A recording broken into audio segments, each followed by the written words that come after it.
Enlevez, s'il vous plaît, les panneaux. Please, can you take down those placards? Thank you very much. It's not permitted by the rules of parliament.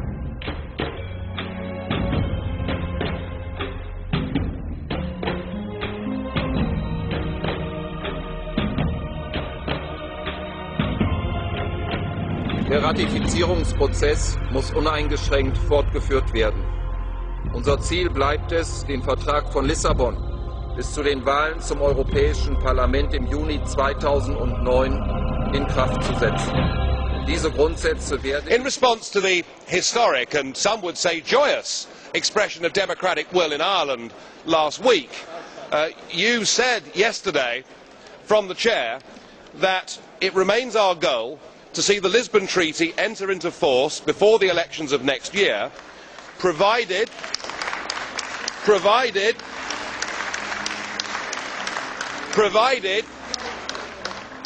that you agree to this.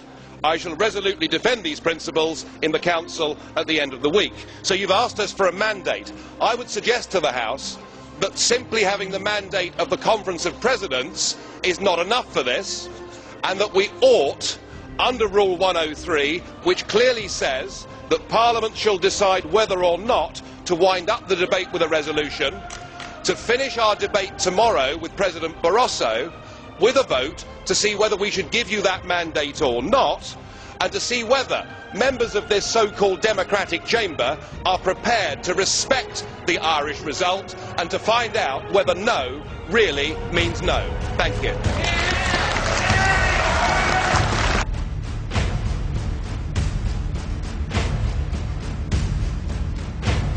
Abgestimmt.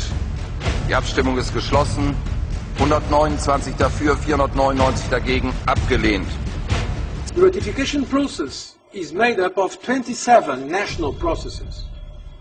18 member states have already approved the treaty, and the European Commission believes that the remaining ratifications should continue to take their course. President, nobody else has said it, but I will. Well done, the Irish. And yet, before the official result was out, there was Mr Barroso holding a press conference in Brussels, looking as shifty and as dishonest as anybody I've ever seen, saying, despite what the rules of the club are, that the treaty is not dead and we continue. Frankly, it was a disgusting display. It was an insult to democracy. It's perfectly clear that the ratifications should stop now and the implementation of the treaty should stop now. Mit Ausnahme von Sinn Féin, über die ich jetzt hier kein Wort mehr verlieren will, haben alle irischen Parteien, alle, die EVP-Parteien, die Liberalen, unsere Partei, für ein Ja aufgerufen. Und die Bevölkerung hat mit Nein gestimmt. Das ist das Alarmsignal. Wir alle, auch wir hier in diesem Plenarsaal, sind davon betroffen, dass es eine Vertrauenskrise gibt. Eine Krise gegenüber den nationalen Institutionen, des Vertrauens gegenüber den nationalen Institutionen, gegenüber den supranationalen Institutionen. Und auf Ihren Beifall kann ich verzichten. The T-shirt party up there, they have the text "Respect the no." My idea of doing that is also to know the concerns of the Irish people. It is to understand why they voted no. Mrs Wallström said this morning that it was important to find out why people had voted no. What had they been voting against, she asked. Let me help her with that. I suggested they were voting against the Lisbon Treaty. The giveaway was the ballot paper which asked whether they wanted to approve the Lisbon Treaty. As I said last week, the Commission fully respects the outcome of the Irish referendum. We must show the same respect for all national ratifications, whether they have chosen to take the route of referendum or of parliamentary ratification. And then Mr Cohn-Bendit said it would be quite wrong to have 1 million people deciding the fate of 500 million Europeans. Well, I'm happy to agree with that. Give the 500 million their referendums to Pactio Olisipiensis Sensendaest. Thank you. Don't forget, the European leaders have invested a lot of political capital into this whole procedure. While it is clear that the Lisbon Treaty cannot enter into force before unanimity about its ratification, it is also clear that an Irish vote decides on the Irish position, but cannot determine the position of other countries. I used to think, after the French and Dutch results, that you were in denial. But now I realise that what's behind this is a new phenomenon. It is EU nationalism, and it is the most dangerous political phenomenon to have swept Europe since 1945. You ignore the voters, you are destroying democracy, and you have shown that you will stop at nothing. I hope that we will not be demoralised by this and will keep our line. What we need is, of course, sailors and navigators for fair weather, but also for difficult times. I believe we should keep the cap and go on with our project so that Europe is more necessary than ever. Well, ask yourself, why are the politicians, why is this class now unpopular? Well, later on today, Mr Barroso, this House will be voting for a new Justice Commissioner, and it's likely that a former convicted fraudster will, after today, be the Justice Commissioner for the European Union. Og alligevel hører man kommissionens formand sige, at ratifikationen skal fortsætte. Man taler om, at et lands skepsis ikke kan bremse udviklingen. Man søger at fremlægge det som om, at det irske folk har et problem. Men det har de ikke. Kløften er ikke mellem det irske folk og Europa. Kløften er mellem Europas folk og Europas statsledere. Kløften er ikke mellem nogen lande og resten af Europa. Frankrig, Holland og Irland ønsker ikke at bremse udviklingen. De ønsker en anden udvikling. Så fat det dog. There has been a great deal of disparagement of my country since Friday. It is as if you feel insulted. If the response to the democratic will of the people that I've heard in the last 5 days is outrage, then there's something wrong. Make no mistake, Ireland is pro-European. We believe, as obviously you do not, that the project has lost its way. It has lost sight of the one thing it needs most, democracy.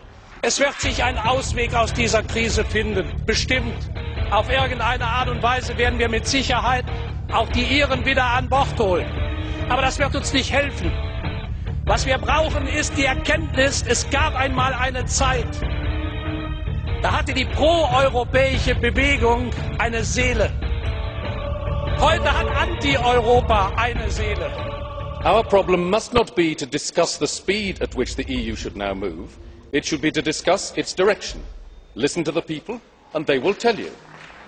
If the ratification process continues, it will show that EU leaders have learnt nothing, and that politicians still believe they know best, and that it is the people who are wrong. By definition, the people are always right. It is called democracy.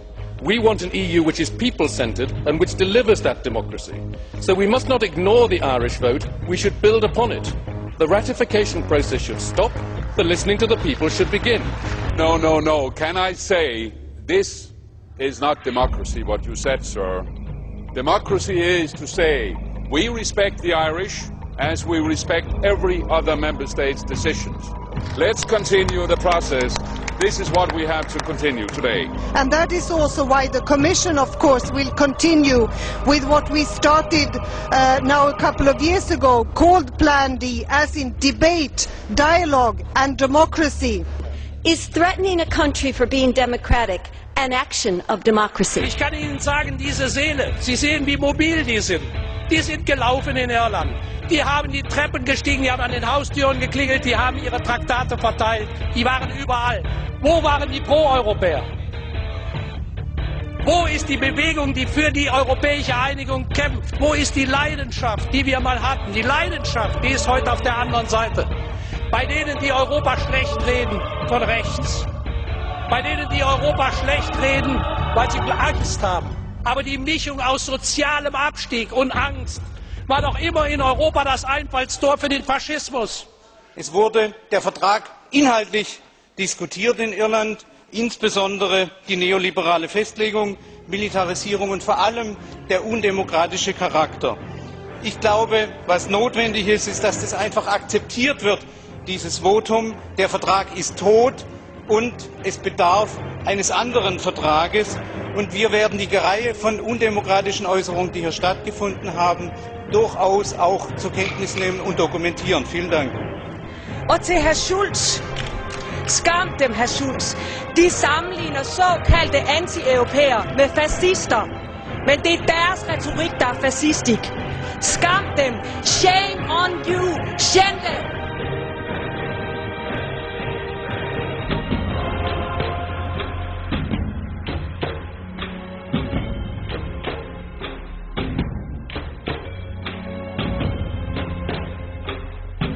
Sometimes I like to compare the European Union as a creation to the organization of empires.